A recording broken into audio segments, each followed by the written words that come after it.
اور میرا نبی کہہ رہا ہے کاش میرے ماں باپ زندہ ہوتے، اور نہیں تو میری ماں زندہ ہوتی تو تم دیکھتے میں کیا کرتا، میں عشاء کی نماز کے مصلی پہ ہوتا اور میں سورۃ فاتحہ پڑھ رہا ہوتا، اور ادھر سے میرے گھر سے میری ماں مجھے کہتی محمد، تو میں ماں کے لیے نماز توڑ دیتا۔ سبحان، ہاں، میں ماں کے لیے نماز توڑ دیتا۔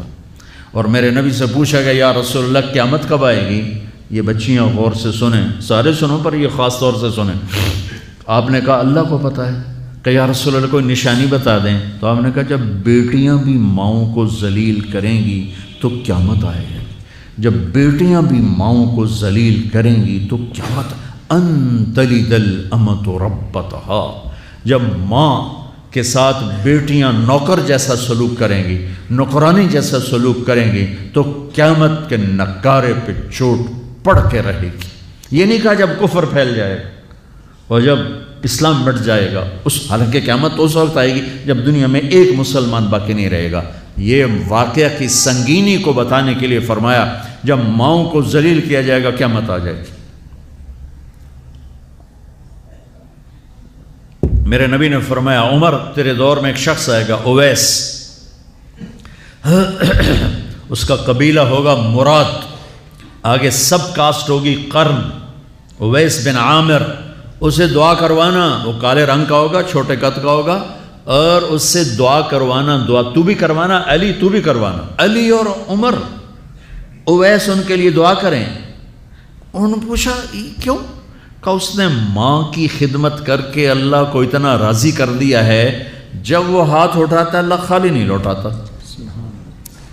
اللہ کی قسم عمر و علی کو اویس کی دعا کی ضرورت نہیں تھی، امت کو پیغام دینا تھا کہ مائیں ذلیل ہو رہی ہیں آج، اور باپ جوان اولاد سے چھپتے پھر رہے ہیں، تو میرے رب میرے نبی نے یہ آگے پیغام دینا تھا کہ نبی ہو کر رسول ہو کر کہہ رہے ہیں کاش ماں ہوتی تو میں اس کے لیے نماز توڑ دیتا۔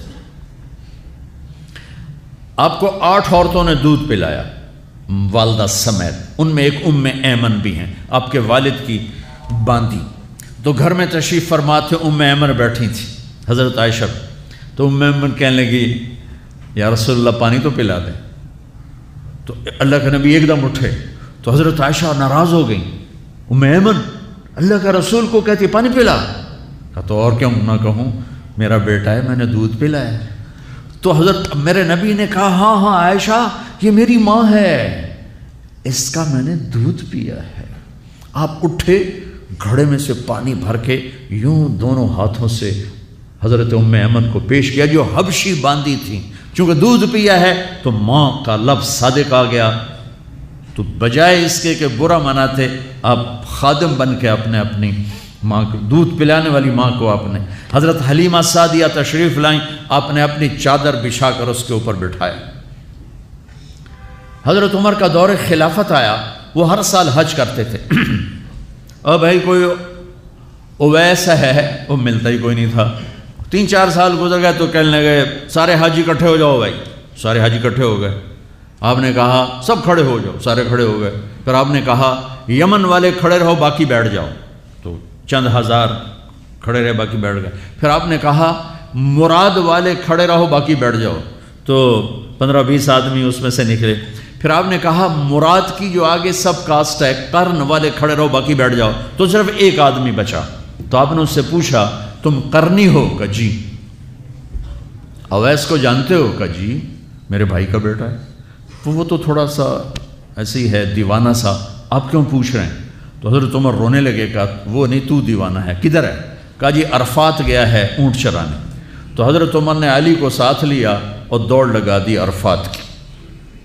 وہاں گئے تو حضرت اویس ایک جھاڑی کے نیچے نماز پڑھ رہے تھے، یہ دونوں حضرات آ کے بیٹھ گئے، انہوں نے محسوس کیا 2 بندے آ گئے، نماز مختصر کر دی۔ حضرت عمر نے پوچھا کون ہو میرے بھائی؟ کہا جی مزدور ہوں۔ تمہارا نام کیا ہے؟ کہا جی اللہ کا بندہ۔ کہا ارے بھائی وہ تو سبھی اللہ کے بندے ہیں، تیری ماں نے تیرا نام کیا رکھا ہے؟ کہا تم کیوں پوچھ رہے ہو؟ انہیں تو پتہ ہی نہیں تھا کہ عمر ولی۔ کیوں بھائی تسی کون ہو انٹرویو کرنے والے؟ تو مولا علی نے کہا یہ ہیں عمر بن خطاب امیر المومنین اور میں ہوں علی بن ابی طالب۔ پھر وہ ہل گئے، کہنے لگی میں معافی چاہتا ہوں، میں پہلی دفعہ آیا ہوں، مجھے تو پتہ ہی کوئی نہیں ہے۔ تو حضرت عمر نے فرمایا تم اویس بن عامر ہو کچھ؟ کہ اچھا ہاتھ اٹھاؤ ہمارے لیے دعا کرو۔ وہ کہنے لگے آپ کیا کہہ رہے ہیں، یہ آپ کیا کہہ رہے ہیں، میں آپ کے لیے دعا کروں گا، میری کیا اوقات ہے؟ کہا ہاں ہمیں ہمارے نبی نے فرمایا تھا عمر علی جنت میں تیرا گھر میرے گھر کے سامنے ہوگا، اس کے بعد کسی کی دعا کی ضرورت ہے؟ عمر میں نے جنت میں محل دیکھا، میں نے پوچھا کس کا ہے، مجھے کہا گیا قریشی کا ہے، میں سمجھا میرا ہے، جانے لگا تو کہا گیا عمر بن خطاب کا ہے، ان کو اویس کی دعا کی ضرورت ہے؟ میدان عرفات میں 1.25 لاکھ صحابہ کے ساتھ آپ اونٹ پہ تشریف فرما ہیں، اونٹنی پر، تو آپ نے فرمایا اس وقت میرا اللہ میرے صحابہ پہ فخر کر رہا ہے اور عمر پہ خاص طور پہ فخر فرما رہا ہے۔ ہمیں پیغام دینا تھا، آنے والے زمانوں میں یہ ہونا تھا۔ سبحان اللہ۔ امام ابو حنیفہ کا نام تو سب کو معلوم ہے نا، ایک اور عالم بتاتا ہوں، عبد الرحمن بن ابی لیلہ، ان میں علمی کھٹ بڑھ تھی بہت زیادہ، آپس میں بنتی نہیں تھی۔ تو ابو حنیفہ جیسی ہستی جن کے کروڑوں فالوور آج ہیں، ان کی ماں کہتی نعمان یہ مسئلہ ہے جا کے عبد الرحمن سے پوچھ کے آ۔ زندگی میں ایک دفعہ نہیں کہا ماں جی میں اس کو بڑا عالم ہے میرے کو پوچھ لو، کہا اچھا ماں جی، اپنی چادر اٹھاتے اور پہنچ جاتے دروازے پہ دستک دے کے بھائی مجھے میری اماں نے بھیجا ہے آپ اس پہ فتویٰ، حالانکہ ان کی اپنی رائے اس کے خلاف ہوتی تھی، لیکن ماں کے احترام میں جا کر ان سے مسئلہ پوچھتے جن سے روزانہ مناظرہ ہوتا تھا، روزانہ کھٹ پٹ ہوتی تھی علمی، ماں نے کہہ دیا جا کر ان سے پوچھ کے آتے تھے، اپنے اتنی بڑی علمی قدر و منزلت کو ایک طرف رکھ دیتے تھے، نہیں میری ماں نے مجھے کہا ہے۔ تو آپ سب نوجوان ہو، ماں باپ زندہ ہیں تو ان کی دعا لو، آہ نہ لو، دعا لو۔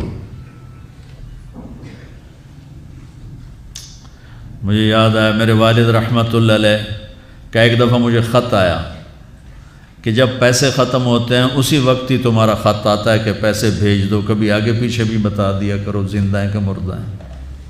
تو تعلق ہی نہیں تھا، صرف پیسے تک تھا، ابھی پیسے گھال دو پیسے، اب تو خط کی ضرورت نہیں ہے، فون پہ ہو جاتا ہے، اس وقت یہ خط ہوتے تھے۔